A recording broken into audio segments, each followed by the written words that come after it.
तो इस तरीके से इजराइल को बहुत खुली छूट दी है। यूरोप ने भी बहुत खुली छूट दी है, जो ह्यूमन राइट्स की बहुत बातें करता है, और अमेरिका ने तो उसका साथ दिया ही है। इस वजह से यूएन हमेशा से बहुत शिथिल नजर आया है इजराइल को डील करने के लिए। तो अब जो मुद्दा ये है कि इजराइल अब तो उसके हाथ एकदम खुल गए हैं, और वो अगर ग्राउंड ऑपरेशंस लॉन्च करता है तो वो तो बहुत ही खतरनाक होगा।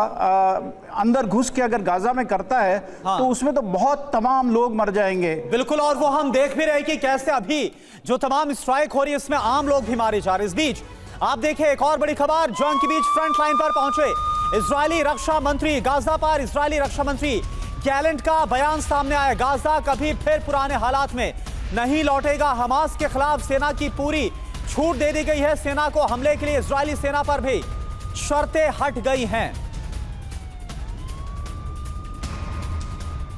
तो देखिए ये बहुत बड़ी बात है। इजराइल के रक्षा मंत्री साफ कह रहे हैं कि खुली छूट दे दी गई है आईडीएफ को, अब कोई शर्तें नहीं है। ताबड़तोड़ हमलों का सिलसिला जारी है। गाजा पट्टी का क्या अंजाम होगा आप अंदाजा लगा सकते हैं। इजराइल बदले की आग में दरअसल जल रहा है। इस बार हमास का बचना मुश्किल है।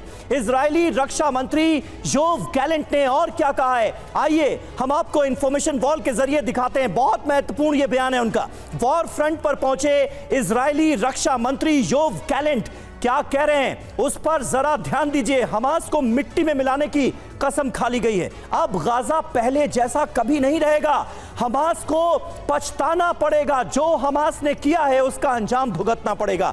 हमास गाजा में बदलाव चाहता था, 180 डिग्री बदलाव आएगा। यह बहुत बड़ी धमकी है। इजरायली सेना को हमास के खिलाफ हमले की खुली छूट दे दी गई है। यह इजराइल के रक्षा मंत्री साफ तौर पर कह रहे हैं खुली छूट है। अब जंग को लेकर सेना पर लगी सारी पाबंदियां, सारी शर्तें हटा दी गई हैं और खुली छूट दे दी गई है। नरसंहार करने आने वालों को बिना कोई समझौते के हम खत्म कर देंगे, ये साफ तौर पर इजराइल ने बता दिया। एक और बड़ी खबर है, हमास के हमले में ईरान के शामिल होने को लेकर अमेरिका की जांच शुरू हो गई है। अमेरिकी एजेंसियां ईरान की भूमिका की जांच कर रही हैं। खुफिया डेटा की जांच की जा रही है।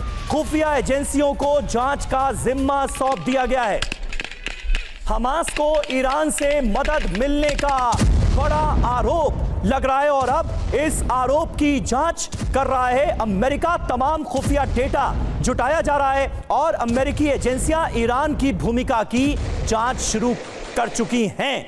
जिस तरह से हमास ने इजराइल पर हमला बोला, ईरान ने इसका समर्थन किया, वहां पर इसका जश्न मनाया गया। अब ईरान की भूमिका की जांच की जाएगी।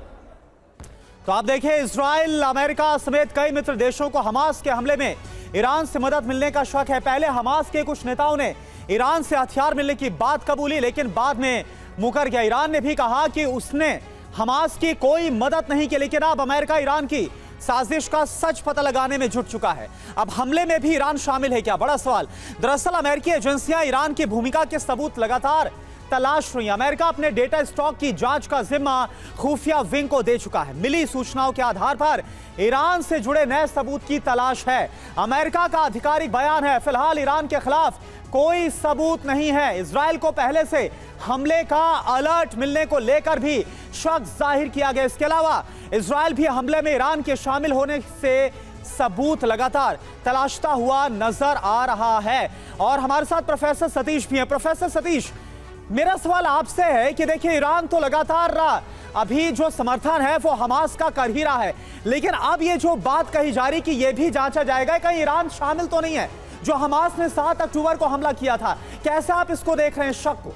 देखिए, इस बात से बिल्कुल इनकार नहीं किया जा सकता है कि ईरान की इसमें किसी भी रूप में डायरेक्ट या इनडायरेक्ट मिलीभगत हो, क्योंकि पूरे मिडिल ईस्ट की पॉलिसी को देख लिया जाए और इजराइल और फिलिस्तीन के संघर्ष में देख लिया जाए तो निश्चित रूप से न केवल अरब लीग बल्कि Organisation of Islamic State, OIC जिसे कहते हैं, जो एक ज़माने में महत्वपूर्ण अंतर्राष्ट्रीय ग्रुप हुआ करता था, अब उसकी धार कम हो गई है, जिसमें ईरान की महत्वपूर्ण भूमिका थी। नहीं, प्रोफेसर सतीश, एक मैं चाहूंगा पॉइंट आप यहां पर क्लियर करें। ईरान का फिलिस्तीन के साथ होना, फिलिस्तीनियों के अधिकारों की बात करने का दावा करना, ये एक बात है, लेकिन हमास ने ये जो हमला किया है इजराइल पर, ये बर्बर हमला, क्या ईरान इसके पीछे हो सकता है? ये दो बिल्कुल अलहदा बातें हैं, जुदा बातें हैं। आपको क्या लगता है? देखिए, अमेरिका ने कहा कि इस बात की जांच होगी, लेकिन इस बात, जहां तक अनुमान की बात है, अनुशंसा की बात है, इस बात की उम्मीद है कि इसमें ईरान की मिलीभगत हो सकती है। अब ये बात तो जांच के आधार पर साबित होगी, लेकिन इसे इंकार नहीं किया जा सकता। जिस तरह की राजनीति ईरान पिछले कई दशकों से करता आ रहा है, तो इस बात की गुंजाइश को जगह देता है और हवा देता है कि ईरान ऐसा कर सकता है। ठीक है, ठीक है, बिल्कुल। और देखिए, इस बीच अहम खबर है, इजराइल की मदद के लिए पहुंचा है अमेरिकी युद्धपोत। गाजा के पास पहुंचा अमेरिकी युद्धपोत। दुनिया के सबसे घातक युद्धपोत गाजा के पास पहुंच रहे हैं।